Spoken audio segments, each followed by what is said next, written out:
Méditation, Proverbe 12. Pour commencer, je prends un moment pour me relier à mon souffle.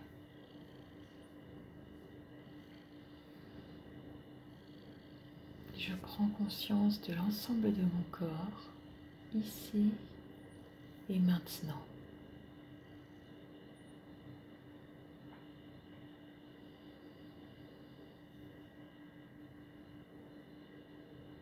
De ma tête, de mon front, de ma bouche, de ma poitrine, de mon ventre,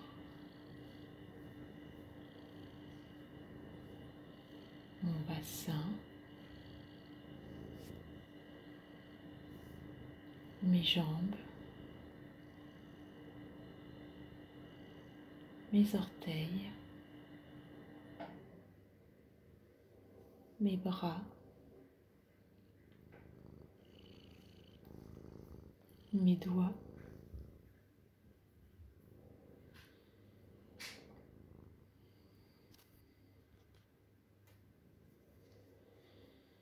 je permets à mon corps et à mon esprit de se détendre et d'être pleinement présent à l'instant présent.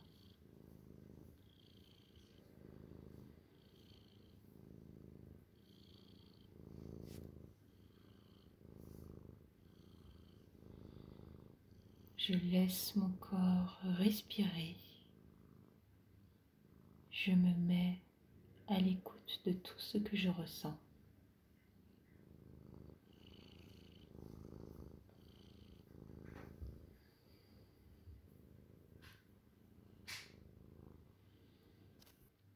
Et puis doucement, je vais porter mon attention sur ma poitrine.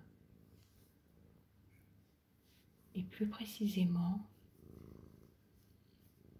porter mon attention sur les battements de mon cœur.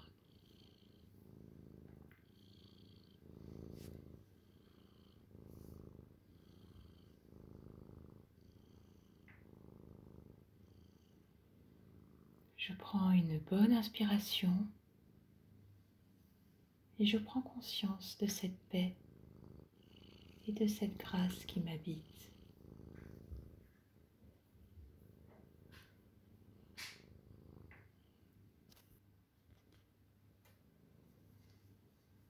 Je m'ouvre doucement à la présence de mon divin intérieur.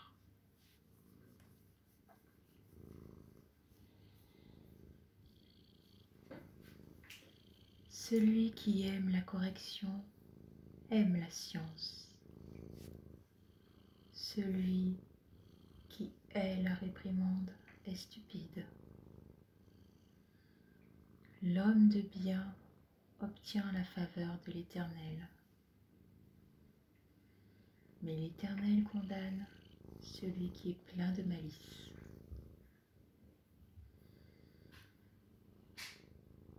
L'homme ne s'affermit pas par la méchanceté, mais la racine des justes ne sera point ébranlée.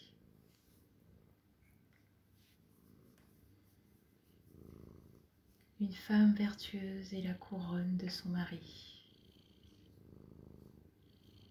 Notre féminin sacré intérieur est la couronne de notre être.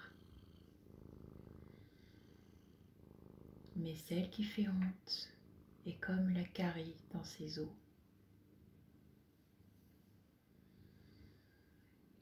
Les pensées des justes ne sont qu'équité.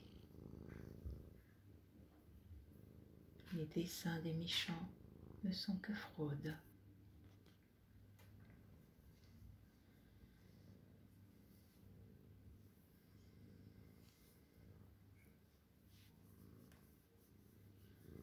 Les paroles des méchants sont des embûches pour verser le sang, mais la bouche des hommes droits est une délivrance.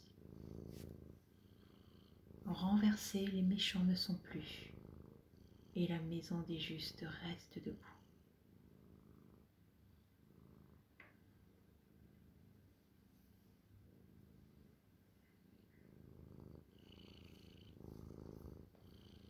Un homme est estimé en raison de son intelligence, et celui qui a le cœur pervers est l'objet du mépris. Mieux vaut être d'une condition humble et avoir un serviteur que de faire le glorieux et de manquer de pain.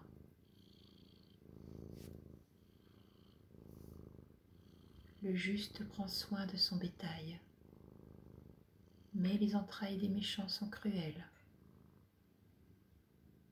Celui qui cultive son champ est rassasié de pain, mais celui qui poursuit des choses vaines est dépourvu de sens.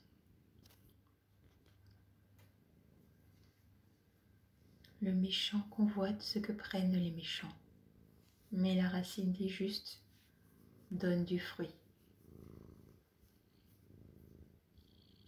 Il y a dans le péché des lèvres un piège pernicieux, mais le juste se tire de la détresse.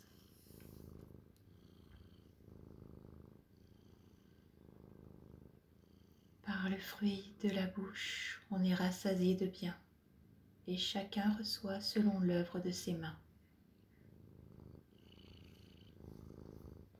Par le fruit de la bouche, on est rassasié de bien, et chacun reçoit selon l'œuvre de ses mains. La voix de l'insensé est droite à ses yeux, mais celui qui écoute les conseils est sage. L'insensé laisse voir à l'instant sa colère, mais celui qui cache un outrage est un homme prudent. Celui qui dit la vérité proclame la justice, et le faux témoin la tromperie. Celui qui dit la vérité proclame la justice, et le faux témoin la tromperie. Tel qui parle légèrement blesse comme un glaive, mais la langue des sages apporte la guérison.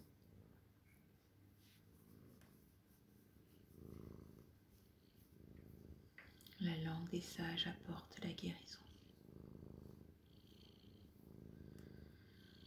La lèvre véridique est affermie pour toujours, mais la langue fausse ne subsiste qu'un instant.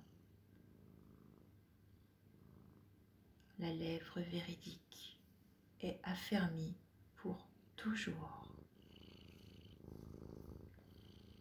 La tromperie est dans le cœur de ceux qui méditent le mal, mais la joie est pour ceux qui conseillent la paix.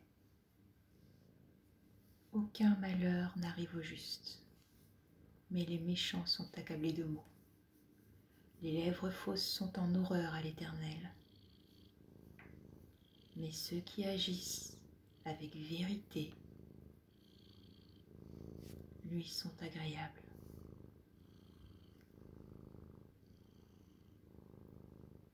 L'homme prudent cache sa science, mais le cœur des insensés proclame la folie. Les mains des diligents dominera, mais la main lâche sera tributaire. L'inquiétude dans le cœur de l'homme l'abat, mais une bonne parole le réjouit.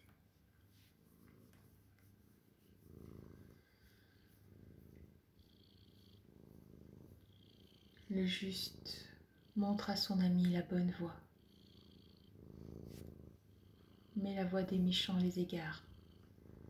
Le paresseux ne rôtit pas son gibier, mais le précieux trésor d'un homme, c'est l'activité. La vie est dans le sentier de la justice. La mort n'est pas dans le chemin qu'elle trace.